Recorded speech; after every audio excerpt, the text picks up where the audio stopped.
Hey, why spend Christmas Eve waiting for some extra fat white dude to come busting through the ceiling when you could spend Christmas Eve with yours truly, the super villain, Doom? I'll be hosting a whole night of holiday shows on Adult Swim, ho-ho-hoing and things of this nature. We have Grandma coming through on the strength, if she get here in a reasonable hour. We have a couple of scriptures from the good book, I believe. Oh, yeah. I'm your holiday host on Adult Swim, the super villain, Doom. Ho, ho, ho. So I know last year I kinda took the gloves off on a Disney Christmas special, but this year, in what has probably been not only Disney's, but all of Hollywood's worst year in terms of box office sales in recent decades, I want to take us back to a simpler time. You see, Nutcracker might have been terrible, and some of the other Christmas stuff they've put out in recent years, and slop for Disney Plus is pretty subpar too, they actually used to make pretty decent holiday specials. Now, the art of a good holiday special is one that's pretty hard to master, and most of the stuff we consider classic was made when Nixon still had a good reputation. You can find more recent examples, but for the most part, what people consider to be a classic holiday film needs time to set in. Like, only today I think things like Elf and Polar Express people are actually considering to be decent holiday classics, and those came out like, what, 20 years ago? So what elements do you need? Well, assuming you're doing a fantasy setting along the lines of Nutcracker, it's especially hard, at least in terms of aesthetic and vibe. One thing I look for in a Christmas story is if it builds off of pre-existing Christmas folklore. Holidays are uniquely special, where unlike big franchises, the established canon is like incredibly loose. That's kind of what the definition of folklore is, and it's definitely up for interpretation. You can take this pre-established canon and turn it into basically whatever kind of story you want. A classic bootstraps origin story, a borderline political thriller that has no reason being as funny as it is. I swear I'll talk about Arthur Christmas one day. Or maybe a story of a home invasion where Jim Hopper from Stranger Things is inexplicably Santa and also John Wick. Like I said, a lot of room for interpretation. Okay, I know I'm doing a lot of build-up, but honestly, sometimes you can just make a good piece of media with a creative narrative that builds off a pre-existing base and call it a day. Like, that's it. Like, I know my last video was me talking about boring politics, war, yada yada, who cares? But like, I don't want to dissuade from the fact that sometimes you can just get simple enjoyment out of a thing because it's fun or comedic. I just realized I didn't even say what I'm talking about today. Oh yeah, Prep and Landing was a 22-minute animated holiday short done by Walt Disney Animation and aired on ABC in 2009, which was 14 years ago. Jesus, I'm getting old. Yeah, I know there was a second one, but it kinda sucked, and also this video is on a pretty tight schedule, so maybe next year. So what's it even about? Basically, it builds upon that question that literally every child in the Western world has had.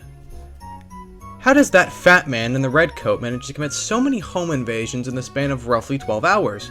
The answer? Elf Rainbow Six. I'm only half joking. So you got Wayne, a burnt-out elf Navy SEAL whose job it was to go in homes and set them up before Santa's arrival, in the prep phase. He's canonically 200 years old and is really looking forward to a promotion, but of course, the other guy gets it, and he's got stuck with a new recruit instead by the name of Lanny. So Wayne basically decides to give his job the finger on his next gig and nearly causes the Christmas equivalent of an international border skirmish by slacking off and getting caught by this absolutely terrifying looking CGI rendered child. They fix the situation, reconcile, catch Santa's sleigh on the roof like an F-18. Christmas is saved. Short over. It's barely over 20 minutes, so there's not a whole lot I can talk about story-wise, but it's mostly the atmosphere and creativity of the setting that I like.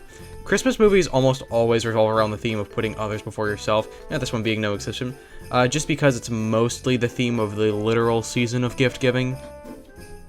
Yeah, and if you're making a Christmas flick, you've probably got to do some variation of the story. Like even Arthur Christmas, My Beloved has the theme of realizing that sometimes others are more deserving of things that you might have wanted, but I'm not dogging on the story for this because it's executed and told in a meaningful and effective way.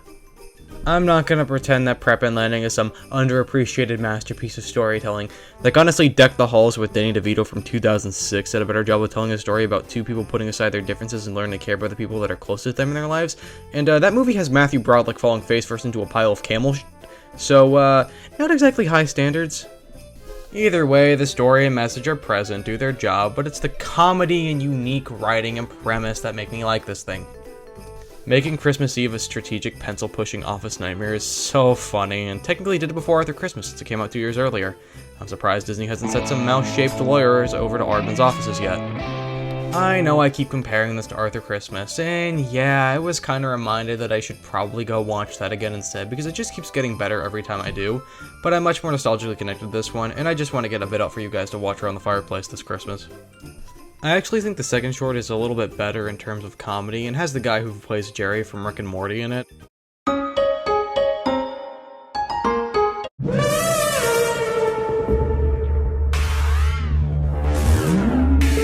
But I really can't stand this annoying brother elf that they introduce, and he drags the whole thing down for me, unfortunately.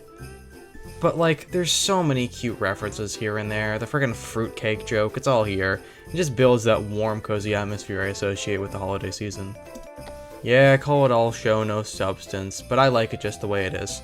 A bunch of media I consume not to hear any particular viewpoint or any profound story, just to put me in a certain mood.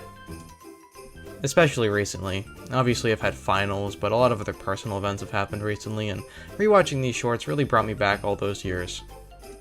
Sorry this video was so short, but next year I either want to talk about Arthur Christmas or, you know, the entire history of the company of H.H. Gregg. I don't know, we'll see how I'm feeling next year come December.